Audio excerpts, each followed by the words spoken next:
my beautiful friends, and welcome back to Otome Hell, where we're playing the Lady's Choice. It is a beautiful morning in the park. Let's see where myself and Arabella will go to, and who we shall meet in this lovely green place. Click. Wait. The next morning, we take the walk Arabella was so looking forward to. With the sun to warm us, I find I am enjoying the outing far more than expected. Even when we are stopped every few feet in order to greet and talk with people. But it's not until we bump into a familiar figure that Arabella truly lights up. Oh my. Oh, Colonel Foxley. What a surprise to meet you here. Oh, they changed the sprite. I like the jacket. I like the coat. Caplet. Ah, Lady Ashbourne, Miss Gloucesterbury. All the dudes just kind of the same voice because I can't do it. I can't. We curtsy as he gives a joyful bow. What did I tell you before, Colonel? I apologize. Arabella. As the man says her name, I can feel Arabella almost vibrate with happiness beside me. I thought the military were only to be stationed in Bath for a few days. I have stayed behind with a couple of men to negotiate obtaining permanent residence for officers. Many of them wish for better society than only that of their fellow soldiers. It's such a, they're using, so something interesting is they're using society as like this weird noun. It's like society, like they have to stay in society. And I don't know, I want to look that up because that doesn't feel unique to this. That feels like a Jane Austen thing. Or like an Oscar Wilde thing, which is just, funnier Jane Austen.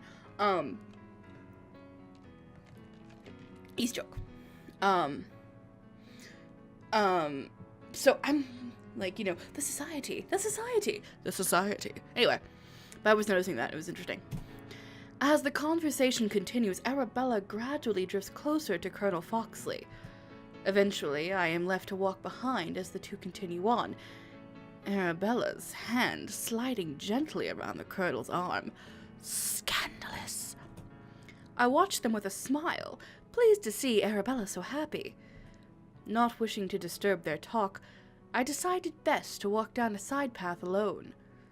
Every time you go alone, something bad happens. After meandering through the park, inspired by the colorful blooms that grace the bushes around me, I start when I hear a sudden, angered yell. Oh my. Ooh, music changes really nice. I love the sound design. A man's voice interrupts the gentle solitude, and I give a deep frown as I make my way to the edge of the main park towards it. I come to the edge of the park to see a carriage driver yelling at a young woman hiding a boy, who I can only assume is her son, behind her.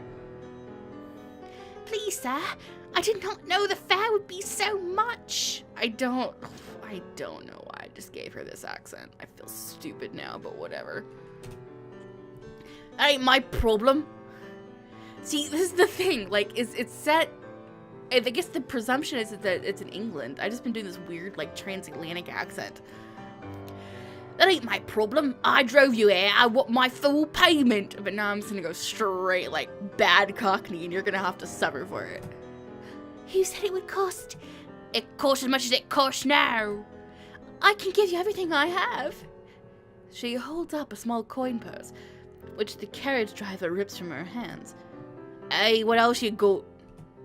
His yelling attracts the attention of everyone nearby, and the woman looks on the verge of tears, glancing back in mortification at her son.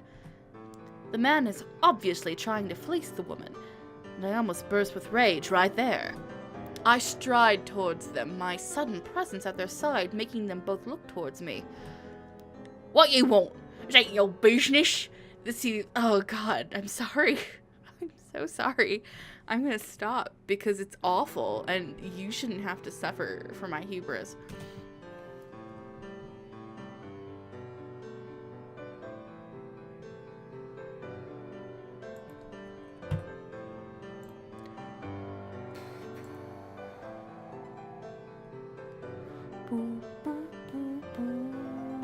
I'm gonna go for super sarcastic. kind you are, sir, to deliver this lady without needing full payment. I smile sweetly at the man who eyes me carefully. It's not... I rarely see such generosity in people these days. It truly is enough to fill my heart. His mouth twitches in half annoyance and half uncertainty. Then, with a loud sigh, he sits back in his seat. The carriage rattles away, the creaky wheels sounding the man's obvious frustration as he leaves. The carriage rattles away, the creaky wheels sounding the man's obvious frustration as he leaves. There are not enough words to express my thanks. To have that man gone is thanks enough. She gives a small smile, and as she does, the boy behind her peeks around her skirt. Forgive me, I haven't introduced myself. She dips into a curtsy. I'm Miss Mabel Downing. She reaches behind to pull the boy out in front of her. And this is my son, Hugh Downing. I drop into a curtsy myself. I am Miss Ashe Gloucesterbury. Miss Gloucesterbury? The sound of... Wait. Miss Gloucesterbury. I know the name. The sound of Colonel Foxley's voice echoes from behind me, and I turn to find him and Arabella rushing toward us. We heard Ray's voices and could not find you. Are you all right? Yes, quite fine.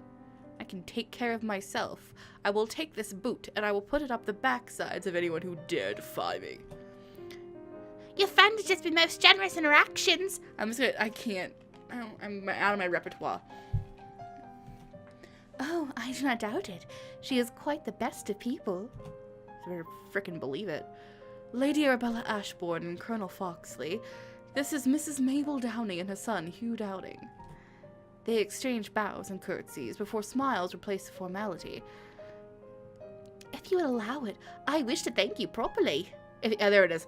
If you would allow it, I wish to thank you properly.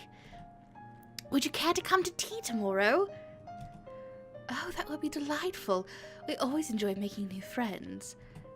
Arabella grins and answers before I have the chance. I am most pleased to hear it. The woman reaches into her bag, pulling out a small calling card and handing it to us. Until tomorrow, then. After curtsies and bows have been made again, Mrs. Downing and her son head off down the street at a hurried pace. Indeed, Foxley. You know her, Arabella? What's up?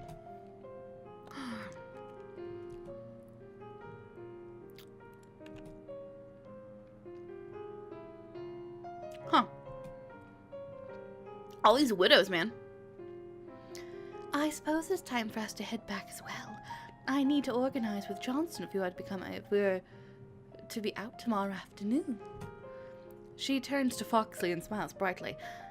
Until next time, Arabella. Okay, look at them blushing. Look at them blushing. That is adorable. Look at it. You should. We should feel awkward. Because these two... Eventually, Colonel Foxley glances at me, his eyes widening in embarrassment. Oh, and of course you too, Miss Gloucesterbury. Gloucesterbury. He gives a nervous laughter. It was good to see you, Colonel. He gives a final bow before turning and heading away with a rather happy gait. I turn my gaze to Arabella, the woman watching the Colonel closely as he goes. Oh... What good to watch him go, but nice to see. What is it? No, it's I hate to see you go, but I love watching you walk away. I mean, with them pants, them Regency era uniforms, I actually have like a little opinion on that, but Arabella obviously does. Obviously. God, she's so thirsty. Her husband only died. The thing is, her husband died a year ago. Like, only a year ago. There's a mourning period. Like, I'm not saying that she needs to, like...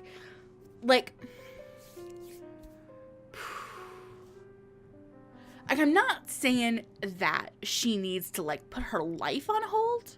Like, you know, your husband dies, nothing you can really do about it. You know, you have to kind of just move on with your life sometimes. But, like... But it's like...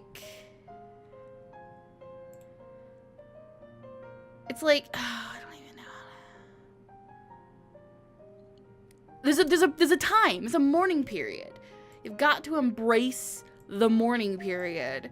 Or, like, it just comes across as being like, ugh. So I'm gonna do this one. And you were concerned about the strength of my attachments. What do you mean? I smile at her and take her arm as I shake my head. Let us head home. Let us head home. Next time on Otome Hell, we will go to Mrs. Downing's home.